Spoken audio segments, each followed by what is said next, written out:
नमस्कार विद्यार्थी मित्रांनो, आज आपण इंग्रजी विषयातील इंग्रजी व्याकरण, इंग्लिश ग्रामर यातील पंक्च्युएशन किंवा पंक्च्युएशन मार्क या टॉपिकचा अभ्यास करणार आहोत.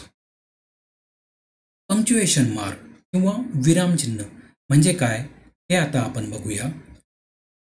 Definition: Punctuation is the correct use of various stops and marks in writing, designed to make the meaning of a sentence or passage clear. When a sentence is not punctuated properly, its meaning may be misunderstood. विद्यार्थी मित्रांनो, punctuation mark किंवा विरामचिन्ह म्हणजे काय? तर विरामचिन्ह म्हणजे लिखाणातील असा भाग की ज्या ठिकाणी आपणास काही काळ थांबायचे आहे.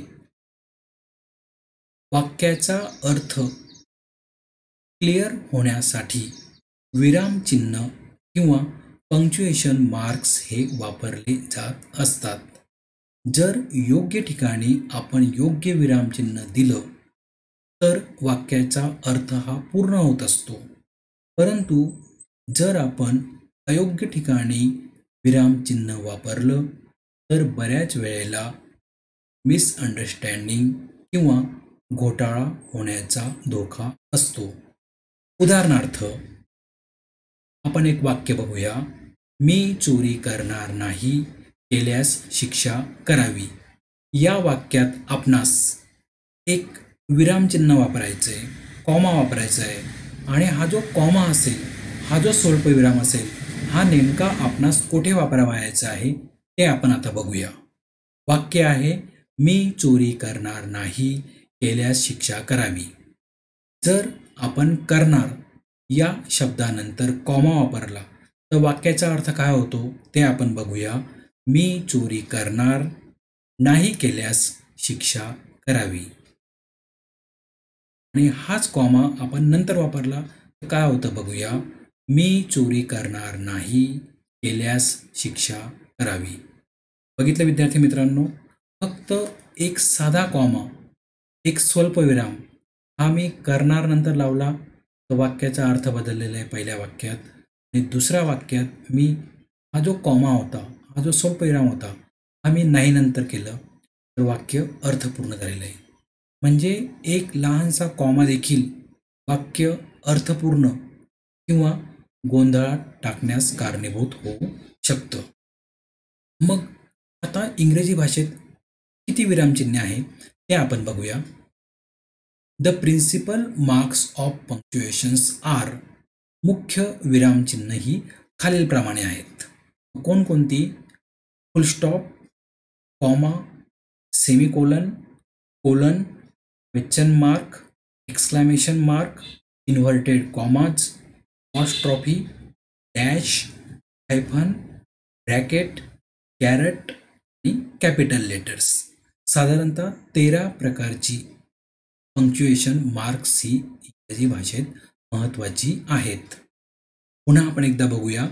फुल स्टॉप पूर्णविराम, कॉमा स्वल्पविराम, सेमिकोलन अर्धविराम, कोलन क्वेश्चन मार्क प्रश्नचिन्ह, एक्सक्लेमेशन मार्क उद्गारवाचक चिन्ह, इन्व्हर्टेड कॉमाज अवतरण चिन्ह, अपॉस्ट्रॉफी षष्टीचे रूप देण्यासाठी वापरतात ते चिन्ह, डॅश लहान रेषा, हायफन त्यापेक्षा लहान रेषा, ब्रॅकेट कंस, कॅरेट त्याला आपण म्हणणार आहोत काकपद, आणि कॅपिटल लेटर्स मोठी अक्षरे. मग मित्रांनो, आपण आता एक एक बघूया की कोणते विरामचिन्ह कधी वापरले जाते ते. पहिलं आहे फुल स्टॉप पूर्णविराम. The full stop indicates the longest pause and is used at the end of all sentences except interrogative or exclamatory sentence. वाक्यात आपणास जर अधिक काळ थांबावयाचे असेल तर आपणास वाक्यात फुल स्टॉप वापरायचा असतो. त्याचप्रमाणे उद्गारवाचक आणि प्रश्नार्थी वाक्य सोडून इतर सर्व वाक्यामध्ये आपल्याला शेवटी फुलस्टॉप वापरायचा असतो किंवा साधं वाक्य जे असेल या साध्या वाक्याच्या शेवटी आपणास फुलस्टॉप वापरायचा असतो. उदाहरणार्थ, I am not afraid of anyone. या ठिकाणी आपलं हे साधं वाक्य असल्यामुळे शेवटी आपण फुलस्टॉप वापरतो. त्यानंतर आपण केव्हा फुलस्टॉप वापरू शकतो, तर it is use after initial और ॲब्रिव्हिएशन. नावाचं आद्याक्षर इनिशियल म्हणजे आद्याक्षर. उदाहरणार्थ, माझं नाव आहे पी व्ही पानपाटील. पी म्हणजे प्रवीण, व्ही म्हणजे विजय. म्हणजे हे झालं माझं पी व्ही, हे झालं माझ्या नावाचं आद्याक्षर. तर या नावाच्या आद्याक्षरानंतर आपल्याला फुलस्टॉप वापरायचा असतो. आणि ॲब्रिव्हिएशन म्हणजे शॉर्ट फॉर्म्स. ज्यावेळी आपण शॉर्ट फॉर्म वापरतो आहोत त्यावेळी आपणास फुलस्टॉप हा वापरायचा असतो. उदाहरणार्थ आपण बघूया, मिस्टर जे एल नेहरू. यांचं पूर्ण नाव बघूया आपण. Mister J for Jawahar, L for लाल, नेहरू. बी ए बॅचलर ऑफ आर्ट्स. म्हणजे बघा या ठिकाणी बी फुलस्टॉप ए हा शॉर्ट फॉर्म झाला आणि वरचं जे वाक्य आहे ते आहे इनिशियल. जे एल जवाहरलालचं जे इनिशियल आहे ते आहे जे एल, त्यामुळे या ठिकाणी आपण फुलस्टॉप वापरला आहे. या दोन ठिकाणी आपण फुलस्टॉप हा वापरू शकतो. त्यानंतर कॉमा स्वल्पविराम हा आपण कधी वापरू शकतो. A comma is used to separate three or more words of the same part of speech when only the last two are connected by and. ज्यावेळी दोनापेक्षा अधिक व्यक्ती, वस्तू, ठिकाण याचा आपणास उल्लेख करावयाचा असेल त्यावेळी आपण कॉमा किंवा स्वल्पविराम वापरत असतो. उदाहरणार्थ, I like English, Hindi, history and maths. या ठिकाणी इंग्लिश हिंदी नंतर मी कॉमा वापरलेला आहे. त्यानंतर yes and no when they introduce the answer to a question are separated by comma. मित्रांनो, प्रश्नाचे दोन प्रकार आहेत. एक WH क्वेश्चन आणि दुसरा आहे yes no टाईप क्वेश्चन. तर ज्यावेळी आपण yes no टाईप क्वेश्चनचं उत्तर देणार असतो त्यावेळी त्या उत्तराचा आधी आपणास yes किंवा no नंतर कॉमा वापरायचा असतो. उदाहरणार्थ, yes he is a good boy. या ठिकाणी आपण यस नंतर काय वापरलेलं आहे, तर कॉमा वापरलेला आहे. त्यानंतर आपण परत कॉमा कधी वापरू शकतो.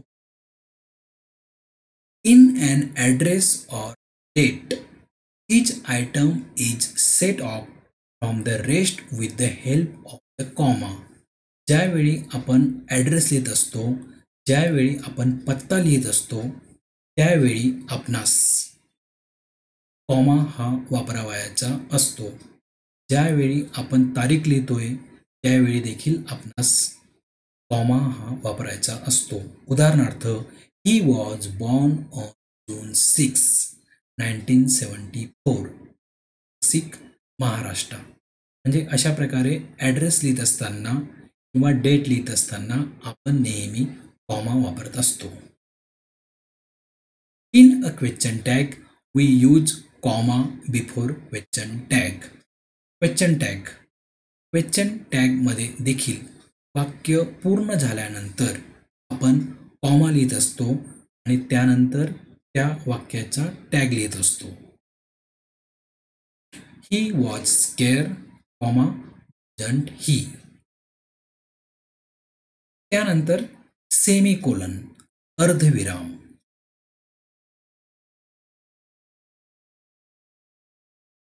A semicolon is frequently used to separate two coordinate clauses when the second is introduced by one of the adverb therefore, hence, however, moreover, indeed, thus, still, also, beside, yet and then. Semicolon किंवा अर्धविराम हा आपण कधी वापरतोय हे आपण लक्षात घेऊया.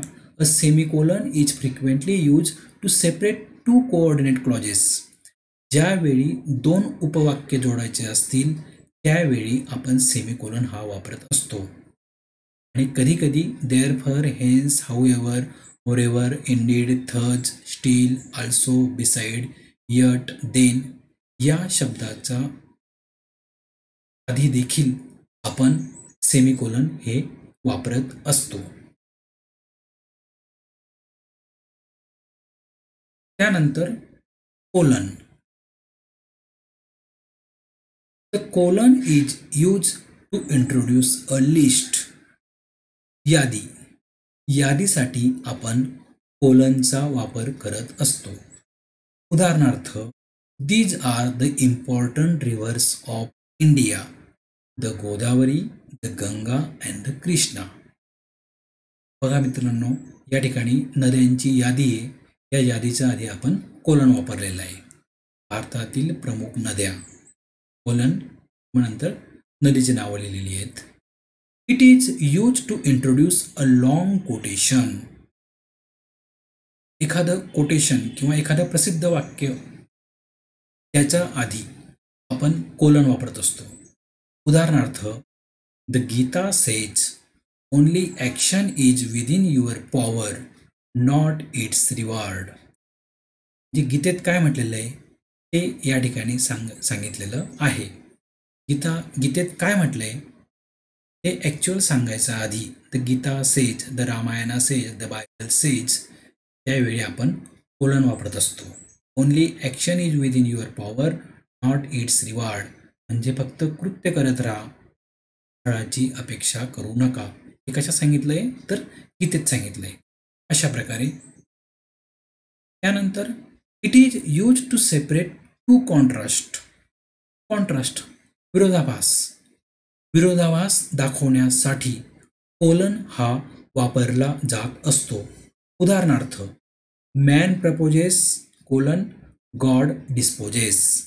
मनुष्य ठरवतो आणि देव उद्ध्वस्त करतो. ते या पद्धतीने कॉन्ट्रास्टिंग स्टेटमेंट व्यक्त करण्यासाठी देखील आपण कोलनचा वापर हा करत असतो. त्यानंतर क्वेश्चन मार्क प्रश्नचिन्ह. The question mark is used after direct questions.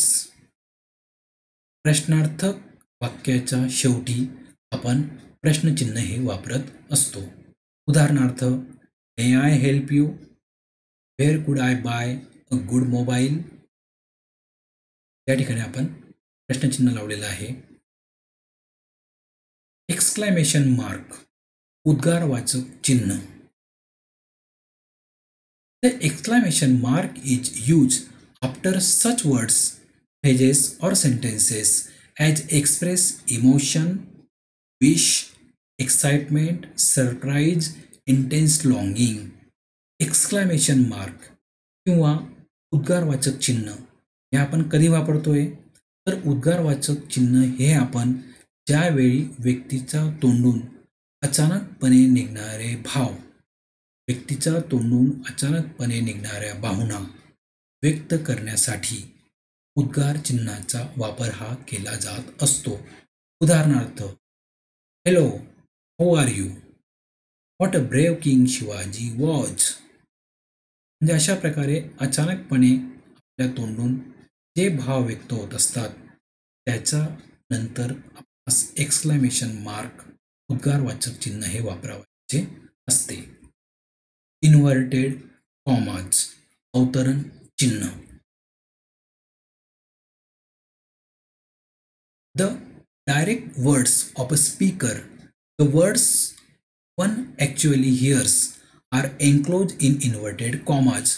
Ordinarily, a comma is used to separate the words of a speaker from the rest of the sentence. Inverted comma अवतरण चिन्ह. अवतरण चिन्ह कधी वापरण्यात असतं तर बोलणाऱ्याचे शब्द जसेच्या तसे सांगण्यासाठी अवतरण चिन्ह हे वापरलं जात असतं. साधारणतः हे अवतरण चिन्ह सुरू व्हायच्या आधी कॉमा वापरला जात असतो. उदाहरणार्थ आपण खालील वाक्य बघूया. She said comma I am sorry I couldn't reach in time. I am sorry I couldn't reach in time हे तिच्या तोंडचं वाक्य आहे, त्यामुळे आपण ते लिहिलेलं आहे इन्व्हर्टेड कॉमामध्ये. अशा प्रकारे बोलणाऱ्याचे शब्द जसेच्या तसे लिहिण्यासाठी इन्व्हर्टेड कॉमा हा वापरला जात असतो. अपॉस्ट्रॉफी.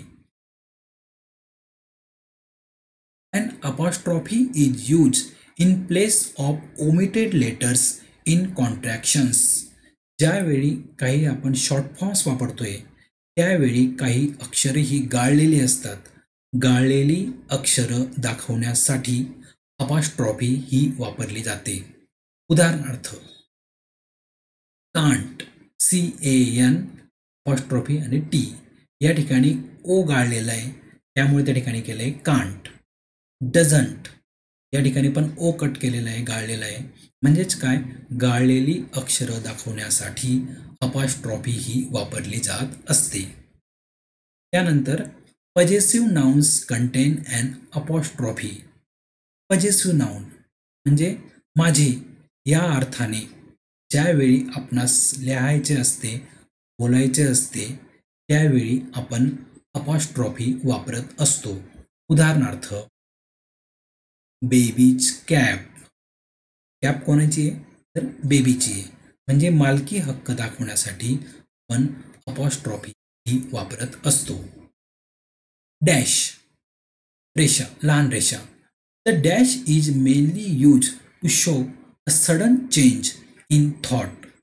पण डॅश आपण कधी वापरतोय तर अचानकपणे आपल्याला आपल्या बोलण्यातील बदल दाखवायचा असेल त्यावेळी आपण डॅश वापरत असतो.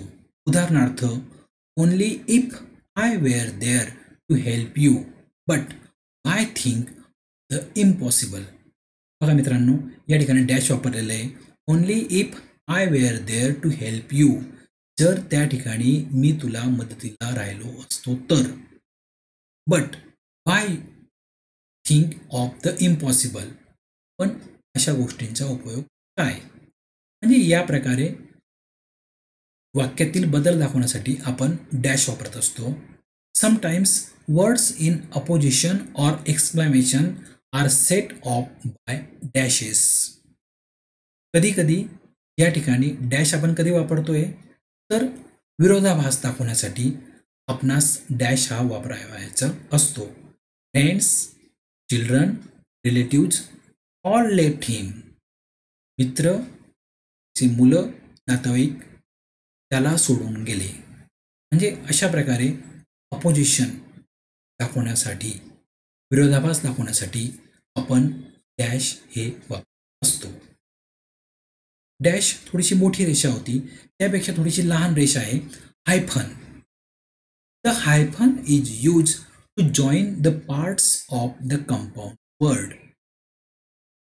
जे शब्द असतील ते शब्द जोडण्यासाठी आपण हायफन वापरत असतो. काही शब्द हे एकत्र असतात ते शब्द जोडण्यासाठी आपण हायफन वापरत असतो.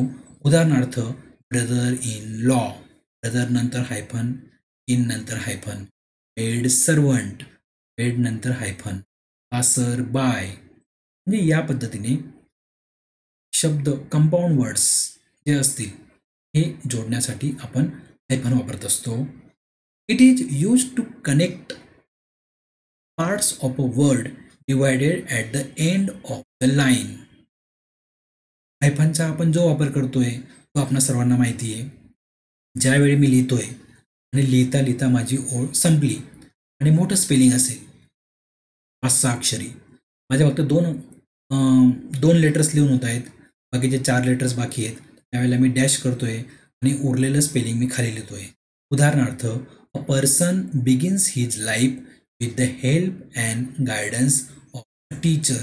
आता बघा या ठिकाणी गायडन्सचे स्पेलिंग मोठं होतं ए नंतर हायफन दिलेलं आहे आणि उरलेलं स्पेलिंग खाली लिहिलं आहे. म्हणजे अशा प्रकारे ओळ संपल्यानंतर काही स्पेलिंग आपलं राहिलं असेल तर आपण या ठिकाणी हायफन वापरू शकतो. ब्रॅकेट्स, कंस. Brackets are used to separate from the main part of the sentence a phrase or a clause which does not belong to it. Bracket, कंस. कंस कधी वापरत आहे तर बऱ्याच वेळेला वाक्य हे सेपरेट करण्यासाठी कंस हे वापरलं जात असतं. उदाहरणार्थ, when he migrated to the states I was very young असं वाक्य आहे. पण या ठिकाणी तरी मध्ये कंस वापरला आहे. when he migrated to the states it was about 10 years ago I was very young. म्हणजे तो जेव्हा फॉरेनला गेला मी तरुण होतो. म्हणजे कंसात म्हटलेलं आहे 10 वर्षापूर्वी. म्हणजेच ज्या वेळेला आपणास वाक्यातील काही भाग हा दाखवायचा नसेल त्यावेळी आपण कंस हा वापरू शकतो. म्हणजेच कंसातलं वाक्य आपण त्यावेळी नाही वाचलं तरी देखील चालत असतं. त्यानंतर कॅरेट, ज्याला आपण म्हणतोय काकपद. The caret is use when we write and completed a sentence and then we came to know that we should insert few words here. It is use to indicate that something should be inserted. Caret, काकपद हे कधी वापरता येत तर ज्यावेळी मी एखादं वाक्य लिहून घेतलं आणि वाक्य लिहिल्यानंतर मला लक्षात आलं की अरे या वाक्यामध्ये माझा एक शब्द लिहायचा होता. तर त्यावेळी तो शब्द दाखवण्यासाठी म्हणजे या वाक्यामध्ये मी हा शब्द घातलेला आहे हे दाखवण्यासाठी कॅरेट याचा वापर केला जातो. उदाहरणार्थ, आय एम गोईंग स्कूल या ठिकाणी टू हा शब्द माझ्या लिहायचा राहून गेला होता. त्यामुळे मी काय केलं आहे, कॅरेट दिलेलं आहे, त्यानंतर टू शब्द लिहिलेला आहे. I am going to school. मित्रांनो, या ठिकाणी हे जे कॅरेट जे चिन्ह आहे हे चिन्ह खाली लिहायचं आहे. म्हणजे गोईंग ज्या लाईनमध्ये ना त्याच म्हणजे आपली ही जी लाईन आहे आय एम गोईंग स्कूल त्याच लाईनमध्ये कॅरेटचे चिन्ह लिहायचं आहे आणि त्यानंतर जो शब्द मला घालायचा आहे लिहायचा आहे तो वरती लिहायचा आहे. पण या ठिकाणी कम्प्युटरमध्ये तशी व्यवस्था नसल्यामुळे हा कॅरेटचं चिन्ह मी वर लिहिलेलं आहे. तुम्ही सर्वांनी काय करायचं आहे, ज्या वेळेला आपणास असं काही शब्द घालायचा असेल त्यावेळी आपले जे शब्दाची जी लाईन असते त्याच लाईनमध्ये हे कॅरेटचे चिन्ह घालायचं आहे आणि जो शब्द मला लिहायचा आहे तो त्याचा वर लिहायचा. त्यानंतर कॅपिटल लेटर, सर्वात महत्त्वाचे मोठी अक्षरे.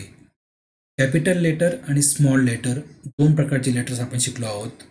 तर कॅपिटल लेटर्स हे कधी कधी वापरतात हे आपणास बघावयाचे आहे. The first word of a sentence begins with a capital letter. ज्या ज्या वेळी नवीन वाक्य सुरू होईल नवीन वाक्याचा सुरुवातीचं पहिलं अक्षर हे नेहमी कॅपिटल असलं पाहिजे. उदाहरणार्थ, Yash likes to ask question. यशचा वाय हा मी कॅपिटल लिहिलेला आहे. म्हणजे नवीन वाक्यातील पहिलं अक्षर नेहमी कॅपिटल लिहिलं पाहिजे. The first word of a direct quotation begins with a capital letter. अवतरण चिन्हातील पहिलं अक्षर हे नेहमी कॅपिटल लिहिलं पाहिजे. उदाहरणार्थ, my father said to me get me this medicine from the chemist. अवतरण चिन्ह कुठून सुरू झालं आहे, गेटच्या अलीकडे, म्हणून आपण गेट जी हा कसा लिहिलेला आहे कॅपिटल लिहिलेला आहे. नंतर every new line of a verse stanza begins with a capital letter. कवितेची प्रत्येक ओळ ही कॅपिटल लेटरने सुरू होत असते. उदाहरणार्थ, if you were only 1 inch tall you would ride a worm to school. Proper nouns and adjectives derived from them begin with a capital letter. जी विशेष नामं असतील त्या नामांचा पूर्वी त्या नामांचे पहिले अक्षर आपण नेहमी कॅपिटल लिहित असतो. उदाहरणार्थ, दिल्ली, अमेरिकन, इंडिया हे जे आहेत याच्यापूर्वी आपण डी ए आणि आय हे आपण कसे लिहिलेले आहेत, कॅपिटल लिहिलेले आहेत. Names of religious sects, political parties, titles of books, stories, poems, names of languages and subjects begins with a capital letter. विविध जे धर्म असतील त्या धर्माचे पहिले अक्षर हे आपण कॅपिटल लिहितोय. त्यानंतर जेवढ्या काही पॉलिटिकल पार्टीज आहेत, राजकीय पक्ष आहेत, त्या राजकीय पक्षांचे अक्षर आपण कॅपिटल लिहितोय. त्यानंतर टायटल ऑफ बुक्स, पुस्तकांची नावं ही आपण नेहमी कॅपिटल लिहितोय. स्टोरीजचं नाव आपण नेहमी कॅपिटल लिहितोय. पोएमचं नाव आपण नेहमी कॅपिटल लिहितोय. नेम्स ऑफ लँग्वेजेस, भाषेचं पहिलं अक्षर हे आपण कॅपिटल लिहितोय. सब्जेक्ट्स, विविध विषयांचं पहिलं अक्षर आपण कॅपिटल लिहितोय. म्हणजे अशा प्रकारे विविध धर्माचं पहिलं अक्षर आपण कॅपिटल लिहितोय. पॉलिटिकल पार्टीजचं पहिलं अक्षर आपण कॅपिटल लिहितोय. पुस्तकाचं पहिलं अक्षर कॅपिटल लिहितोय. गोष्टीचं जे पहिलं अक्षर असेल, गोष्टीच्या नावाचं, हे आपण कॅपिटल लिहितोय. कवितेच्या नावाचं पहिलं अक्षर आपण कॅपिटल लिहितोय. वेगवेगळ्या भाषांचं पहिलं अक्षर आपण कॅपिटल लिहितोय. आणि विविध विषय जे असतील त्या विषयांचं देखील पहिलं अक्षर आपण कॅपिटल लिहितोय. For example, Hinduism H capital, Congress C capital, War and Peace पुस्तकाचं नाव आहे, डब्ल्यू आणि पी कॅपिटल म्हणून लिहिलेले आहेत.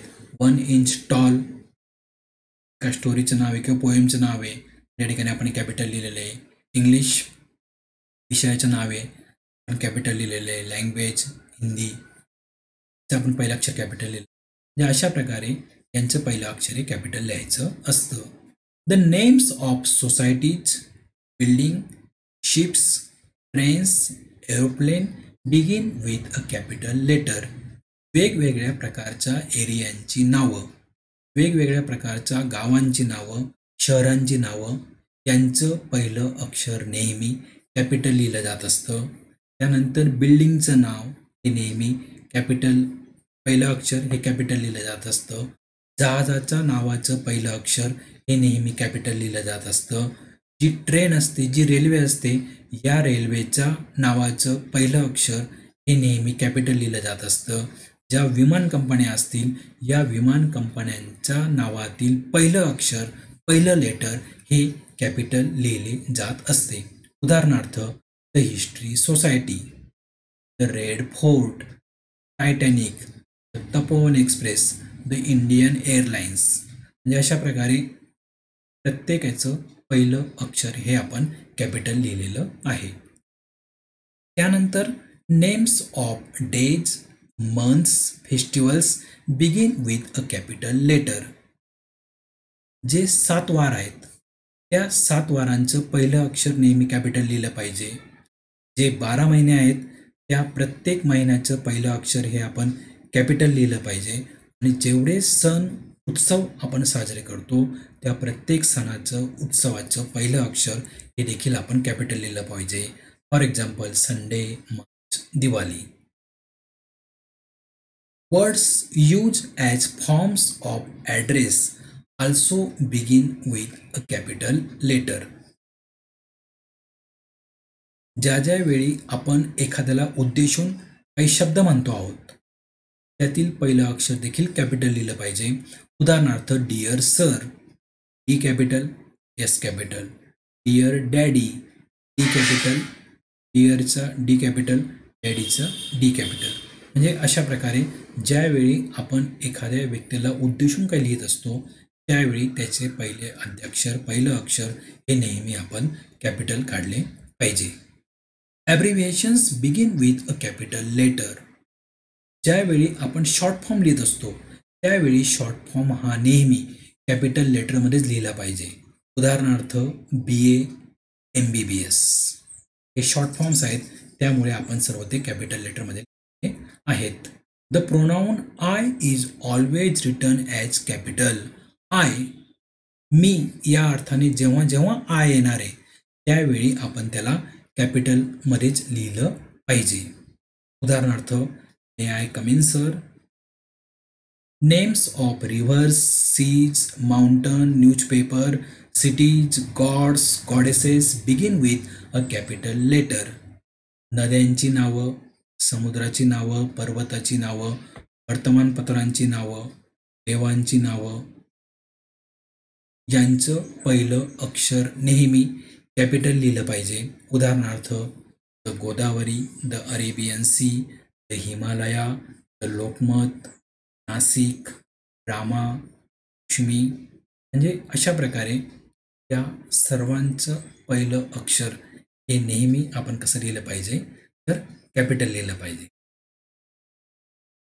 तर अशा प्रकारे विद्यार्थी मित्रांनो, आज आपण जवळजवळ 13 पंक्च्युएशन मार्क्स हे बघितलेले आहेत आणि या 13 पंक्च्युएशन मार्क्सचा वापर आपण कधी करायचा हे देखील आपण या व्हिडिओत बघण्याचा प्रयत्न केलेला आहे. धन्यवाद. घरीच राहा, सुरक्षित राहा.